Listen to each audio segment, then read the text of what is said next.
श्रीमद् भगवत गीता के 8वें अध्याय का महात्म। भगवान शिव कहते हैं, देवी अब 8वें अध्याय का महात्म सुनो। उसके सुनने से तुम्हें बड़ी प्रसन्नता होगी। लक्ष्मी जी के पूछने पर भगवान विष्णु ने उन्हें इस प्रकार 8वें अध्याय का महात्म बतलाया था। दक्षिण में अमरदकपुर नामक एक प्रसिद्ध नगर है। वहाँ भाव शर्मा नामक एक ब्राह्मण रहता था, जिसने वैश्या को पत्नी बनाकर रखा था। वह मांस खाता, मदिरा पीता, श्रेष्ठ पुरुषों का धन चुराता, पराई स्त्री से व्यभिचार करता और शिकार खेलने में दिलचस्पी रखता था।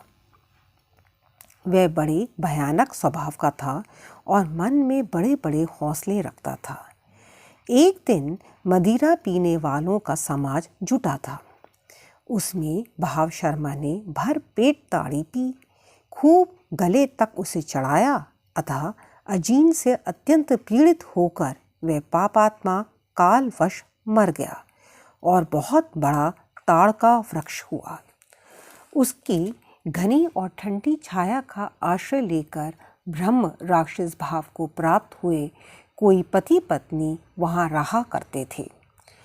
उनके पूर्व जन्म की घटना इस प्रकार है।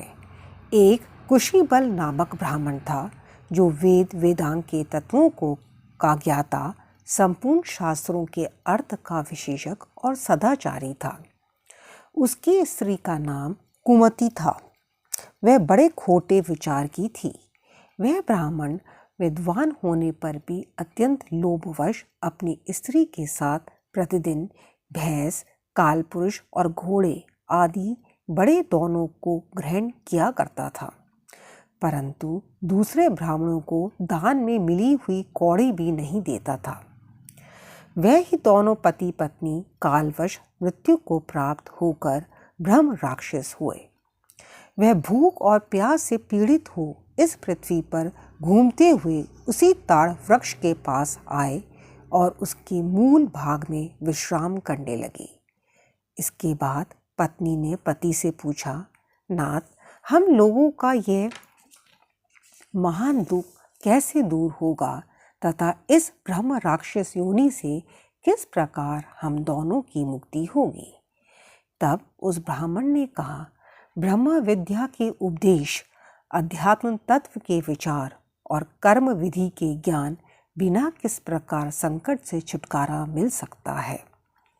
ये सुनकर पत्नी ने पूछा, किम तत् ब्रह्म किम धातुम किम कर्म पुरुषोत्तम? पुरुषोत्तम वह ब्रह्म क्या है, अध्यात्म क्या है और कर्म कौन सा है? उसकी पत्नी के इतना कहते ही जो आश्रय की घटना घटित हुई उसको सुनो।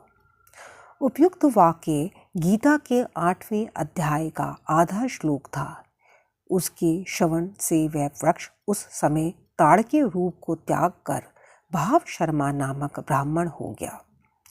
तत्काल ज्ञान होने से विशुद्ध चित्त होकर वह पाप के चोले से मुक्त हो गया तथा उस आधे श्लोक के ही महात्म से वह पति पत्नी भी मुक्त हो गए। उनके मुख से देवित ही 8वें अध्याय का आधा श्लोक निकल पड़ा था। तदंतर आकाश से एक दिव्य विमान आया और वह दोनों पति पत्नी उस विमान पर अरूढ़ होकर स्वर्गलोक को चले गए। वहाँ का यह सारा वृत्तांत अत्यंत आश्चर्यजनक था। उसके बाद उस बुद्धिमान ब्राह्मण भाव शर्मा ने आदरपूर्वक उस आधे श्लोक को लिखा और देव देव जनार्दन की आराधना करने की इच्छा से वह मुक्तिदायिनी काशीपुरी में चला गया। वहाँ उस उदार बुद्धि वाले ब्राह्मण ने भारी तपस्या आरंभ की। उसी समय क्षीर सागर की कन्या भगवती लक्ष्मी ने हाथ जोड़कर देवताओं के भी देवता जगतपति जनार्दन से पूछा, नाथ, आप सहसा नींद त्याग कर खड़े क्यों हो गए?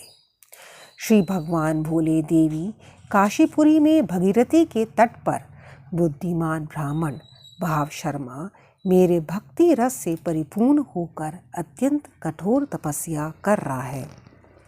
वह अपने इंद्रियों को वश में करके गीता के 8वें अध्याय के आधे श्लोक का जप करता है, मैं उसकी तपस्या से बहुत संतुष्ट हूँ। बहुत देर से उसकी तपस्या के अनुरूप फल का विचार कर रहा था। प्रिय, इस समय वह फल देने को मैं उत्कंठित हूँ। पार्वती जी ने पूछा, भगवान, श्री हरि सदा प्रसन्न होने पर भी जिसके लिए चिंतित हो उठे थे, उस भगवत भाव शर्मा ने कौन सा फल प्राप्त किया?